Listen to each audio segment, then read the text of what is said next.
ए जी का देखतनी लो छलका हुआ म्यूजिक।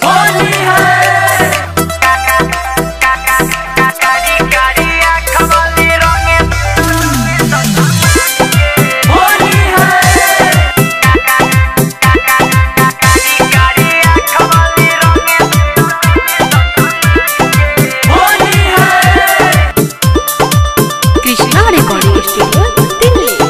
कारी कारी आँख वाली रंगे दो सामान के, कारी कारी आँख वाली रंगे दो सामान के। काहे छछनावा तारू हमारा परान के, काहे छछनावा तारू हमारा परान के। अरे कारी कारी आँख वाली रंगे दो सामान के। सुनो आए हाय कारी कारी आँख वाली रंगे दो सामान के।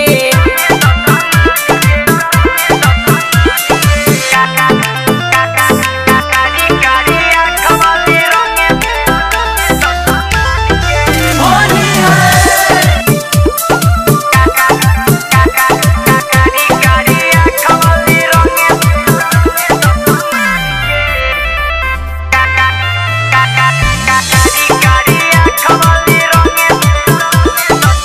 छोरी के यारा लेके हम गारा आइला बानी होली में।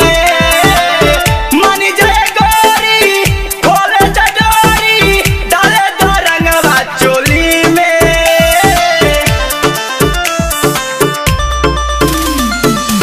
छोरी के यारा लेके हम गारा आइला बानी होली में। मन जाए गोरी खोले डोरी डाले दो रंगवा चोली में।